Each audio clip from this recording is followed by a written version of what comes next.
quemarán mezquitas, iglesias y sinagogas. Morirán cristianos, judíos y musulmanes. Su sangre inundará las calles de Jerusalén. Y todo en el nombre de un mismo Dios. Pues todos os apropiaréis de sus palabras, las manosearéis, las retorceréis y las ensuciaréis, convencidos de estar libres de todo pecado. Los papas y los imanes promulgaréis guerras santas. Los iluminados convenceréis a miles de desgraciados de que matar infieles les hará ganar su salvación. Los emperadores, los sultanes y los reyes desataréis la ira de vuestros ejércitos.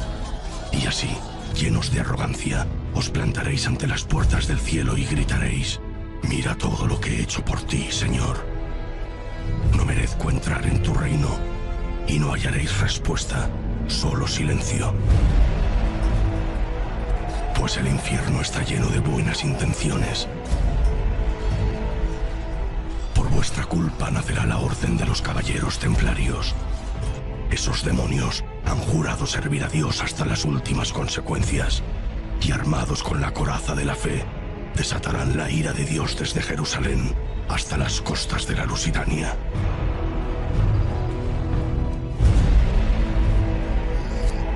Año de 1136.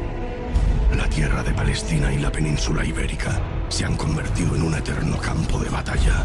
La media luna del Islam y las cruces cristianas siembran todas las fronteras de cadáveres.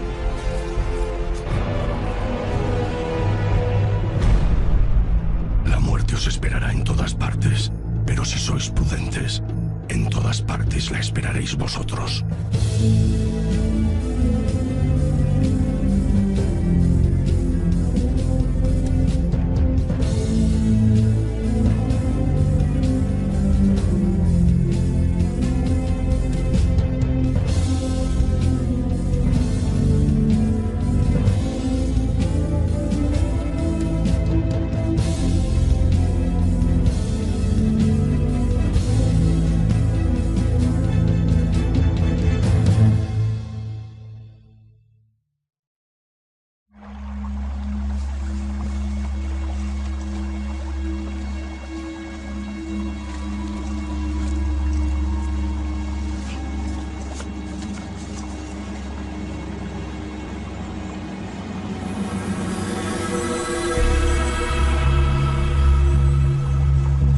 Sé que no has olvidado tus juramentos, Artal.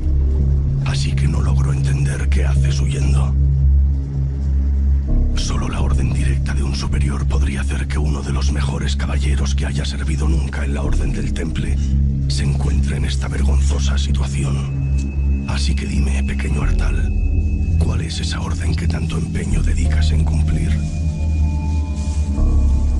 ¿Qué escondes en ese andrajoso fardo? ¿Qué secreto es tan valioso como para que entregues tu vida antes de que caiga en manos del enemigo?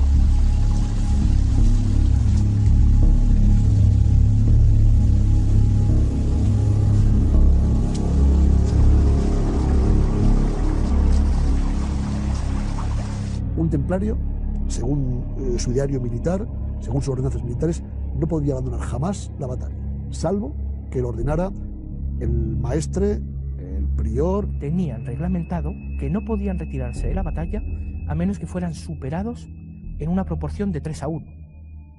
Imaginaos una batalla verte superado en esa proporción. Es difícil la escapatoria.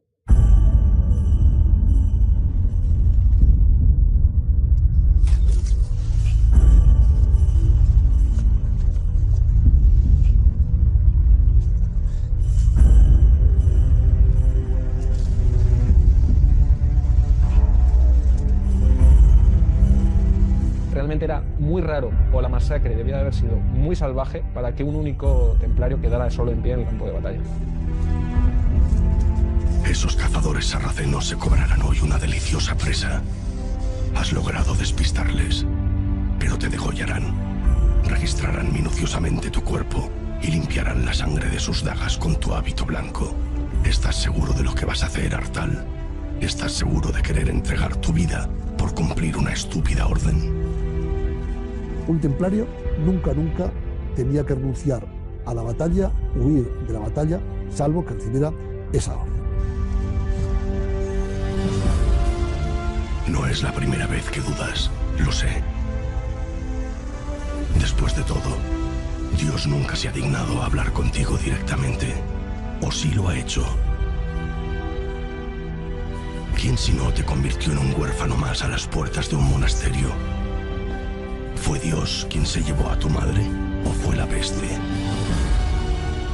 ¿Quién te enseñó a cumplir a rajatabla las palabras de los evangelios?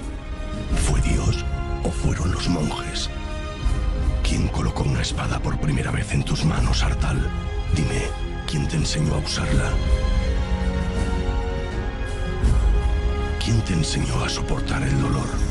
¿Quién te enseñó a no tener miedo?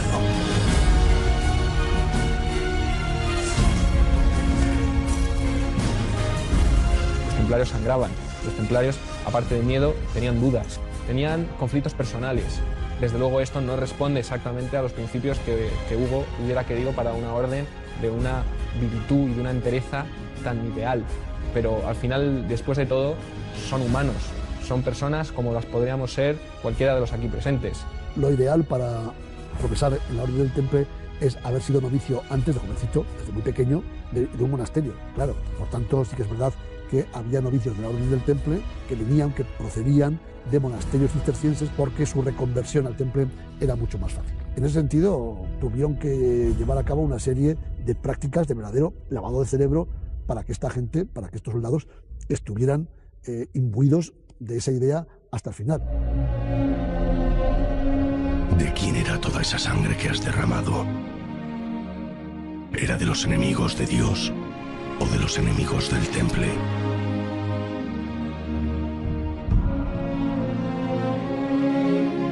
El día que tomaste tus votos como caballero, juraste servir como el más pobre y humilde de los mortales. Renunciaste a todo bien material, a conocer mujer y a ver crecer a tu descendencia. ¿A quién entregaste tu vida, Artal? ¿A quién se la entregaste?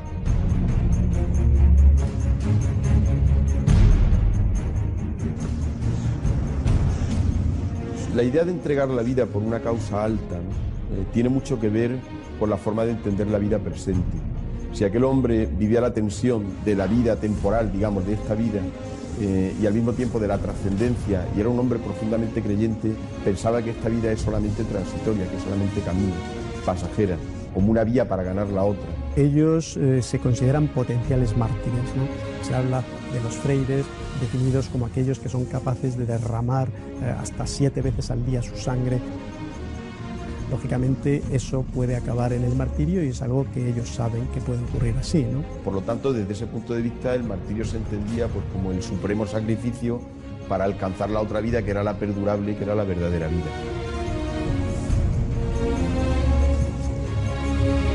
Deja de correr, Artal. Pronto todo habrá pasado. Busca un bonito lugar sobre el que morir y encomiéndate a Dios. Pues Él siempre te tuvo en gran estima y aguarda paciente tu llegada al reino de los cielos.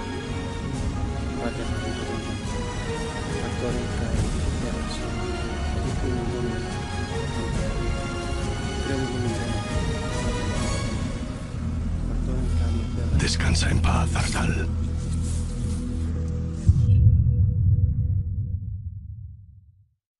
Ellos, yo pienso que estarían absolutamente convencidos. Para empezar, yo creo que todos no. Yo creo que ahí hay que establecer una diferencia. Sois los hombres los que queréis morir en el campo de batalla. Las mujeres nos quedamos cuidando la casa y los niños, ¿vale? En esto los roles de la naturaleza, y conste que no para nada soy machista ni feminista, o sea, me limito a tener sentido común y punto. Pero la realidad es que los que queréis la guerra sois vosotros, los hombres, ¿no? O sea, sois los hombres los que hacéis la guerra, los que tenéis la ambición desmedida, sin culparos, porque no hay culpables, ¿vale? Es lo que es, somos biología e historia, no hay mucho más. Pero la mujer no quiere morir en el campo de batalla, vamos, de ninguna de las maneras. Así, ya, yo por lo menos, desde luego, tengo claro que no.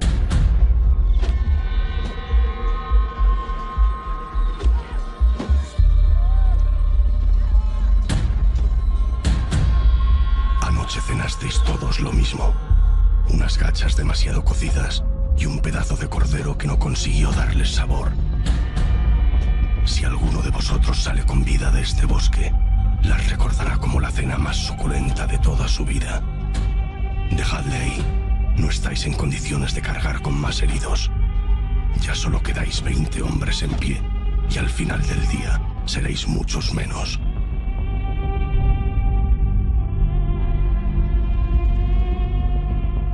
Solo 7 llegaréis a ver el final de esta batalla.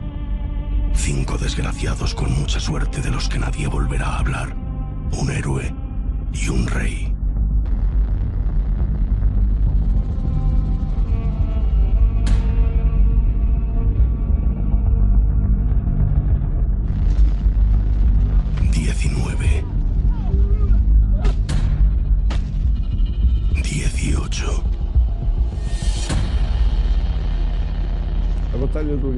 La batalla de Eurique se produjo a raíz de la defensa de la parte sur, ya en Alentejo, y en la que don Alfonso Enríquez se empeñó y luchó arduamente por la independencia del país y por la destrucción de los ejércitos musulmanes. No hay ninguna duda de que don Alfonso era una persona que no dominaba su físico y su personalidad. Era una persona sin miedo y que avanzaba fuese como fuese. En aquel momento avanzó atravesando el Alentejo con un ejército no muy numeroso y, según la leyenda, se topó con 5 reyes musulmanes. Debieron juntarse 5 reyes para hacer frente a don Alfonso Enríquez. Aquello no pintaba muy bien, así que don Alfonso tuvo que retirarse. La importancia militar de la batalla se debió al hecho de que don Alfonso, que se encontraba en la línea del río Mondego, Coimbra, avanzó por territorio enemigo hasta el Alentejo. Cruzó el Tajo y llegó hasta el Bajo Alentejo, prácticamente junto al Algarve. Esto era una hazaña bélica extraordinaria. Recordemos que no había transportes rápidos, recordemos que los musulmanes seguramente estarían pendientes de los movimientos de la tropa cristiana. Partisteis de madrugada con la intención de asestar un rápido golpe al enemigo. Nada que entrañase mucho riesgo. Rapiñar algunos caballos, quemar alguna granja. Nadie habría adivinado que 5 contingentes almorávides os estarían esperando. Han destrozado vuestro pequeño ejército y no van a cesar hasta que la cabeza del conde de Portugal acabe ensartada en una de sus lanzas. Y aquí estás, Alfonso, en mitad de esta pesadilla, huyendo para salvarte. Tu vida depende de esos 17 hombres, así que trata de mantenerlos unidos y, sobre todo, no pierdas ni uno más. El castillo de Soure, esa magnífica fortaleza que tu madre donó a los caballeros de la Orden del Temple, se encuentra a no muchas leguas de distancia. Tendrás que sacrificar a alguno de tus caballeros, pedirle que corra como un demonio, atraviese las líneas sarracenas y llegue con vida para pedir ayuda a los templarios.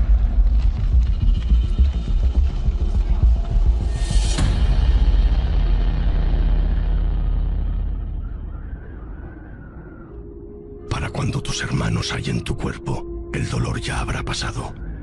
Serás enterrado en un lugar sin nombre que nunca nadie encontrará.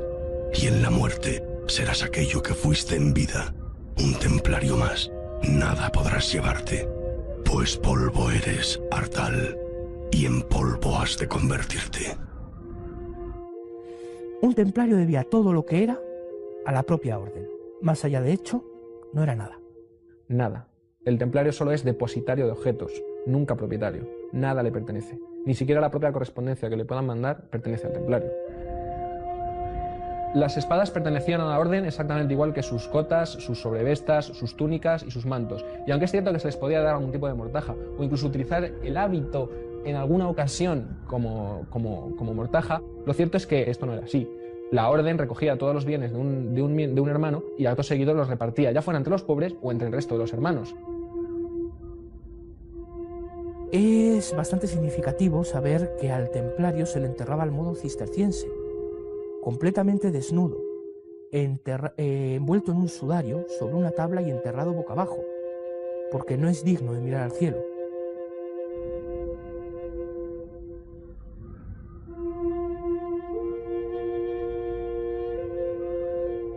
Un soldado, un monje, moría en el campo de batalla luchando por Dios, le eran perdonados todos sus pecados. Y ellos lo creían, claro que lo creían. Año de 1136 de la era de los cristianos. La situación en Tierra Santa no es mucho mejor, pero nadie parece querer hacer nada. Los pobres caballeros de Cristo, los templarios, sois los únicos que parecéis entenderlo. Nadie más tendría el valor de emplear tan duras palabras a la hora de escribir al rey de Francia. No tenemos más tropas para resistir. De 600 caballeros, solo escaparon de los sarracenos estos quienes os traen la noticia. Estamos amenazados de invasión y somos ya muy pocos en Jerusalén. Por tanto, haceos cargo de nuestra necesidad. Si disimuláis o vaciláis en dejaros convencer, como tenéis por costumbre, si no os decidís a ayudarnos antes de que los últimos vestidos de la cristiandad sean aniquilados, considerad cuánto lamentaréis que sea demasiado tarde, que todos los que son de Dios y que se llamen cristianos tomen las armas y vengan a liberar el reino de sus mayores, que los hijos no pierdan vergonzosamente lo que sus padres han conquistado. Probablemente, para hacernos una idea, en Tierra Santa, un siglo después de nacer la orden, aproximadamente hacia, yo qué sé, el año a finales del siglo XII, principios del siglo XIII, la Orden del Temple no tendría en Tierra Santa más de 300 freires, 300 miembros de esa orden. Por tanto, y son muchos. Tras la muerte de Hugo de Payens, os reuniréis en secreto para nombrar un sucesor. El elegido serás tú, Robert de Craon, un hombre capaz de abandonar a su prometida y todas sus posesiones el mismo día que escuchó hablar de los templarios por primera vez. Serás designado gran maestre de la orden, tanto por tu valor militar como por tu piedad, y durante tu mandato obtendrás grandes beneficios para la orden. El Temple dispondrá de sus propios capellanes y no se verá obligado a pagar diezmos a la Iglesia nunca más. Ciertamente la Orden del Temple no responde ante digamos, ningún rey. Por supuesto, depende siempre del Papa. Y el Papa, en determinadas tendencias o corrientes, no deja de ser un poder más de la Europa medieval. Efectivamente, es un poder que se encuentra por encima de determinados reyes y reinos. Pero echarás en falta, Hugo. Todos los templarios lo haréis, los que le conocisteis y los que no. En 1140 lanzaréis 40 naves contra la costa lusitana, con la intención de conquistar Lisboa a los musulmanes. Esa obsesión por arrebatar la península ibérica al Islam os costará cara. La toma de Lisboa será un desastre. Uno de los mayores desastres que sufrirá el Temple.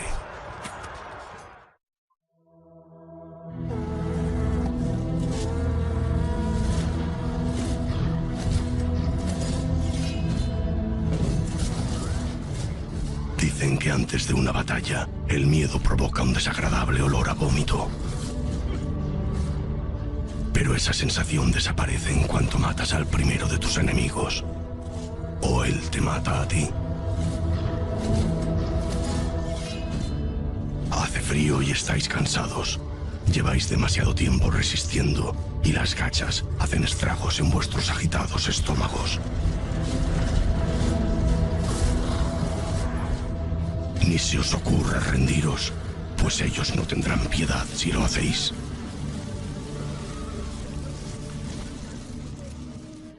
Según cuenta la leyenda, el ejército musulmán era numerosísimo. Dicen que había 5 reyes musulmanes. Es normal. Es normal porque en aquellos momentos ya había reinos de taifas. Cuando pensamos en reyes, Pensamos en reyes poderosos y con ejércitos enormes. Pero lo normal es que aquellos 5 reyes correspondiesen a 5 ciudades relativamente pequeñas. Los caballeros cristianos se esforzaron y pelearon con valor para destruir esa amenaza musulmana. La batalla en sí misma debió ser una hazaña bélica extraordinaria. Don Alfonso Enríquez escogió un sitio desde donde podía estar en ventaja. El sitio existe, está en el Alentejo. Se llama Cabeza del Rey. Era una colina que, evidentemente, el ejército enemigo no tenía más remedio que subir para enfrentarse a ellos. No pensemos en los ejércitos medievales como, bueno, pues como esto que a veces aparece en las películas, ¿no? Con esas masas. Los ejércitos en la Edad Media son ejércitos reducidos. Para un rey en una situación muy delicada desde el punto de vista estratégico, desde el punto de vista militar, un puñado de hombres bien adiestrados podían ser sencillamente decisivos.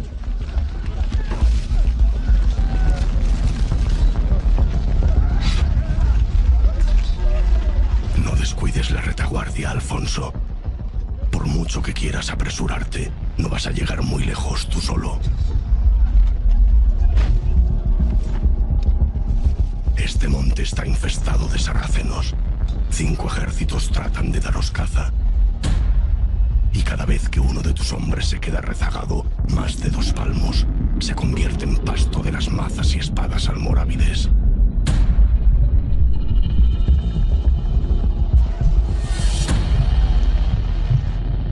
Ya solo sois 16. El fracaso de las cruzadas es muy bien perceptible en las crónicas del mundo musulmán, que era un mundo bastante desarrollado. Yo diría que Al-Ándalus y el Islam del Mediterráneo Oriental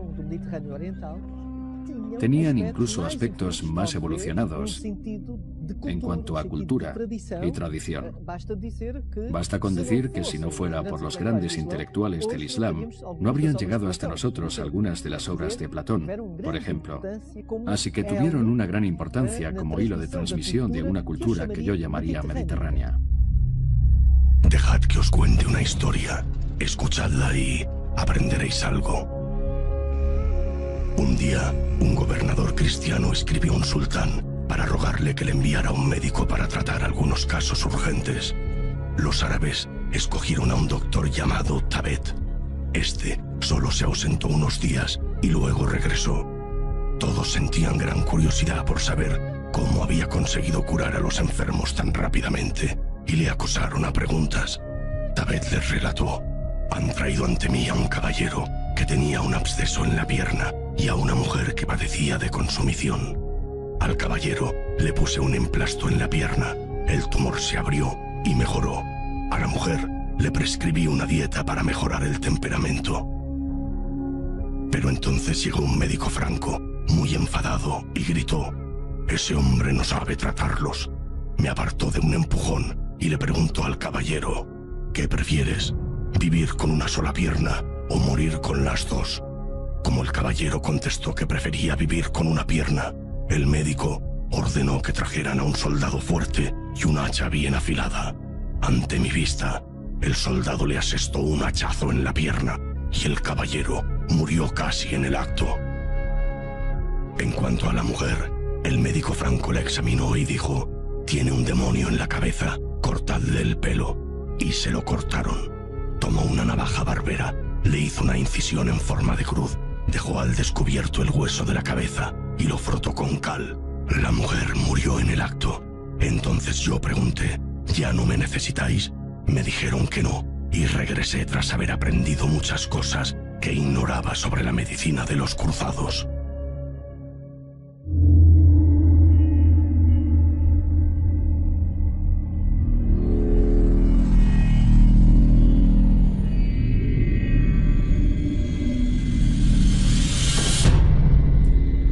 A la perfección a cada uno de tus hombres. Todos ellos han servido fielmente en tu guardia durante años. Conoces a sus esposas, a sus hijos legítimos y muchos de sus deslices. Tienes razón, Alfonso. deberías pagarles mejor. El que encabeza tu destartalada comitiva es Walden Pais, vasallo de tu familia desde los 7 años de edad. Él te traía el almuerzo y tú te lo zampabas. Este es un dato histórico muy poco conocido. Pero Walden Pais fue vasallo de don Alfonso Enríquez. Se crió en la casa de don Alfonso Enríquez y toda su lucha es para lograr que don Alfonso sea reconocido como rey. Fíjate en él. Cualquiera diría que el mismísimo Arcángel Gabriel le hubiera enseñado a usar esa espada.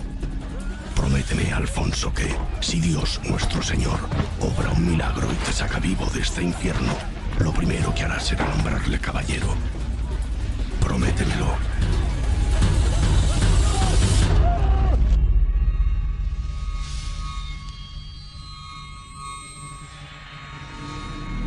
Ese patán acaba de perder uno de tus estandartes. Si no me equivoco, ya sois solamente 12.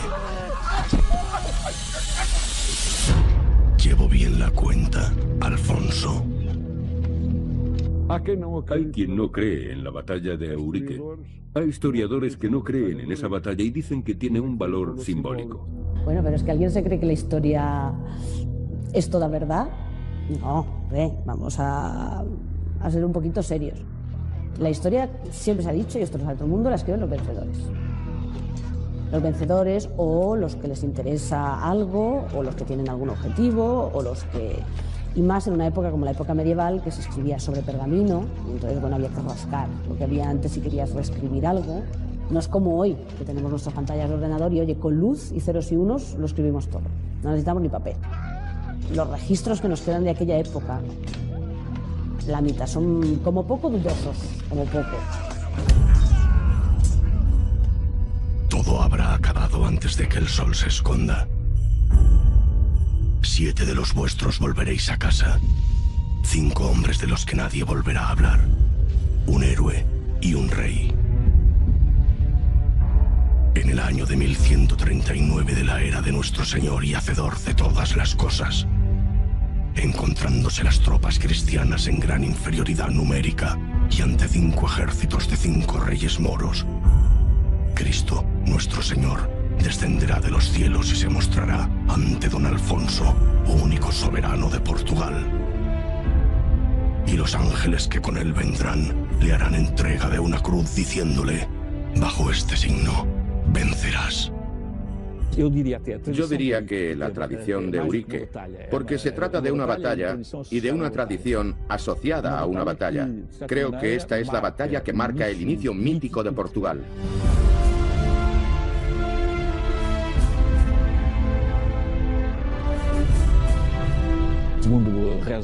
Según reza el juramento de Eurique, porque don Alfonso firmó un documento que acreditaba que tales hechos habían ocurrido, Jesús se le habría aparecido y le habría asegurado que vencería en la batalla. También le aseguró que su descendencia saldría siempre victoriosa hasta la 16ª generación. Bueno, esta es la historia de la batalla. Pero esta tradición es el origen de la nación portuguesa. Que el Estado portugués tenía, por decirlo de algún modo, un origen divino, y que incluso su primer rey recibe la bendición del mismísimo Maestro Espiritual, o de Dios, o de Jesucristo. Y esto tiene otra característica muy interesante, cuando se dice que Portugal es un país muy católico. Que se desengañen los ingenuos, porque la batalla de Eurique y la tradición de Eurique es la demostración de que no somos un país católico, somos un país cristiano, pero no católico. Don Alfonso Enríquez recibe la aprobación como rey directamente de Jesús, no del Papa. Esta tradición significa esto. Nos encontramos ante una nación que recibe su legitimación no de la Iglesia, sino del mismísimo Jesús. Independientemente de si es verdad, mentira o un milagro, ¿qué más da?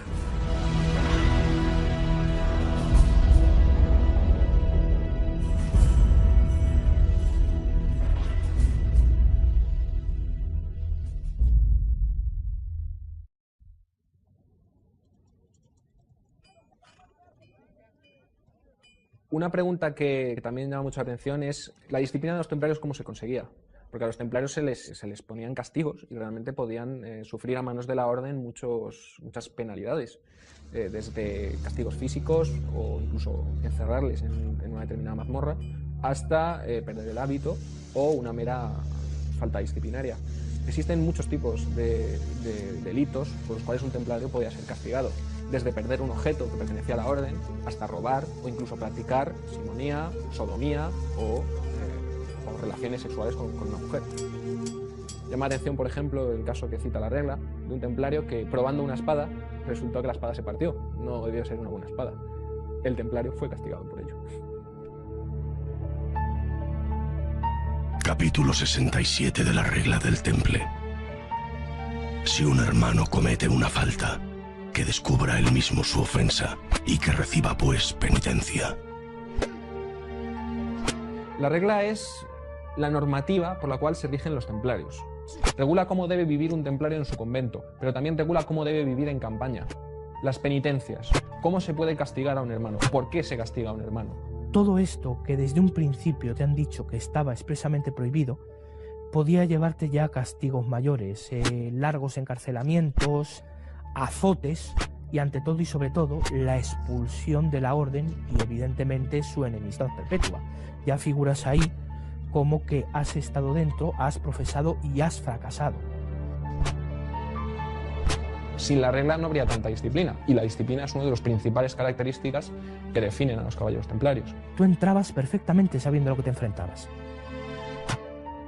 Perteneces a una orden reconocida, representas un hábito, eres un templario, has fracasado y te has visto desposeído del hábito y arrastrado al fango.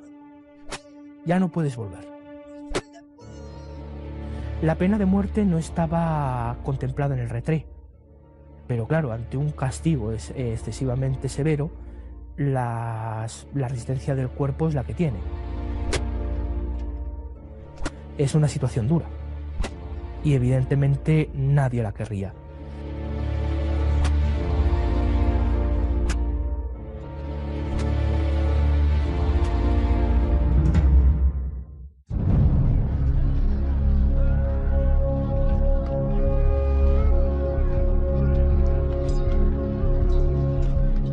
Veo que aún respiras, Alfonso, y que aún se mantienen en pie 9 de tus hombres. 8. ¿Y si te dijera que solo tenéis que soportar una última embestida de los almorávides? ¿Y si te contase que aquel caballero al que enviaste en busca de ayuda logró llegar hasta el castillo de Soure y que los estandartes del temple pronto cruzarán este bosque y harán que todo el ejército musulmán huya presa del pánico? Eso sí sería un milagro, ¿verdad? En esa batalla participaron templarios. Sabemos de algunos que incluso fallecieron en esa batalla. Sí, sí. Los templarios ayudaron mucho. Ayudaron mucho en esa batalla y en otras. En todas las batallas en las que se vio envuelto don Alfonso Enríquez contra los musulmanes, estuvieron a su lado los templarios. Le acompañaron siempre y lo hicieron batiéndose denodadamente y convirtiéndose en una gran ayuda. No tendríamos la independencia de Portugal ni la extensión territorial portuguesa de no haber sido por la ayuda de los templarios. Apareció con todo un ejército detrás. Atravesaron las huestes de aquellos 5 reyes moros que obtuvieron una derrota estruendosa. Sobre todo porque los pocos caballeros portugueses, un ejército minúsculo portugués, derrotó por completo a los musulmanes. Don Alfonso consigue, en una rápida embestida, vencer en la batalla. La victoria produjo muchos ecos y debió causar algo de recelo, el que Alfonso Enríquez ganara una preponderancia que no era aconsejable.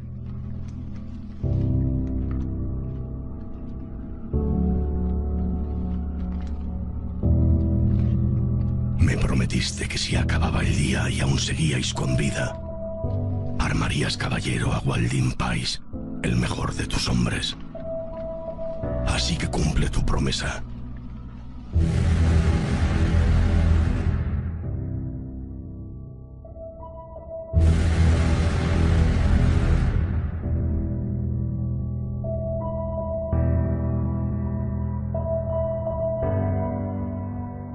el nombre de Dios, San Miguel y San Jorge, por la gracia que me ha sido otorgada, te nombro caballero.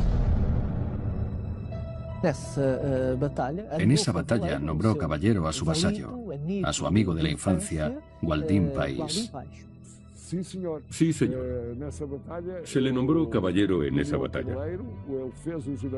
Gualdín País hizo su juramento.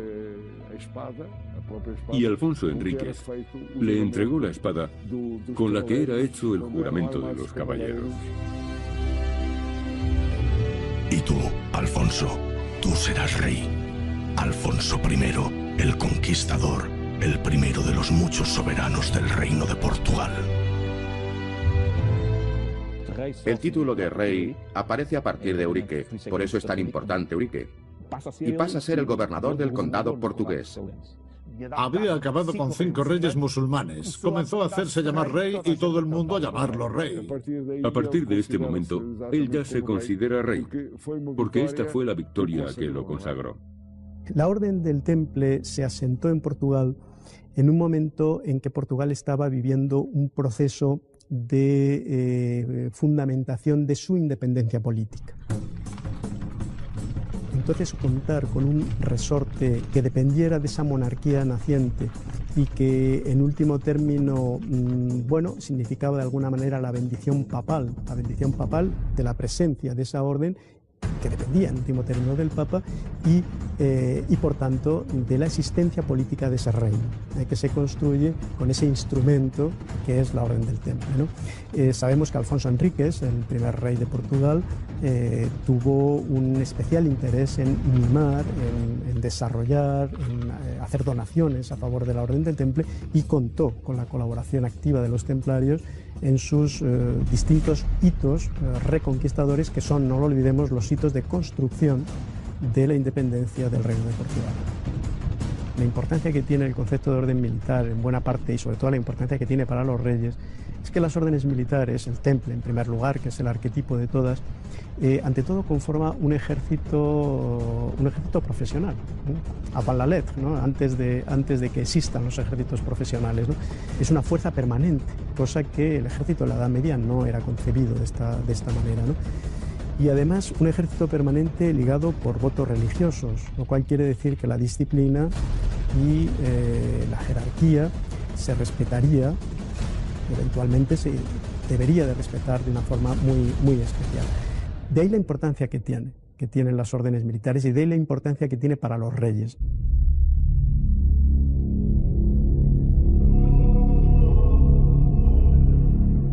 Esa corona pronto adornará tu cabeza. Eres Alfonso I, al que llamarán el Conquistador, el Grande, el fundador del Reino de Portugal.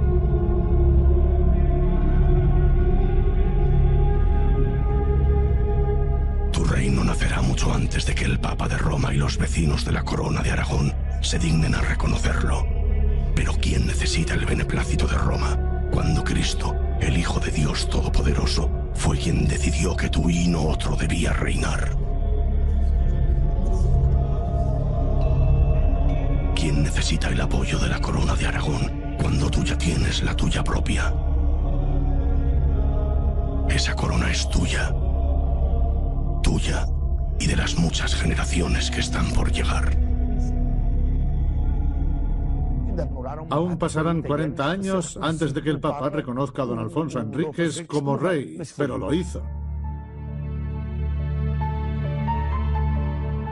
Hace ya semanas de la batalla de Eurique y aún has de rascar con las uñas los restos de sangre seca que manchan tu cuerpo.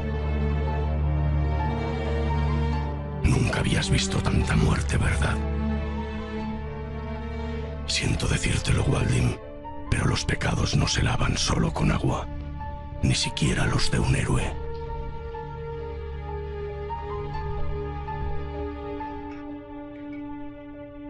Tu decisión es firme y nadie osará convencerte de lo contrario.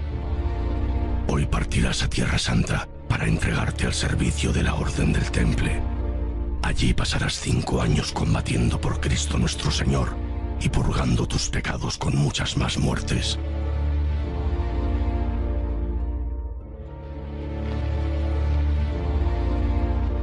no te despidas. Volveremos a vernos.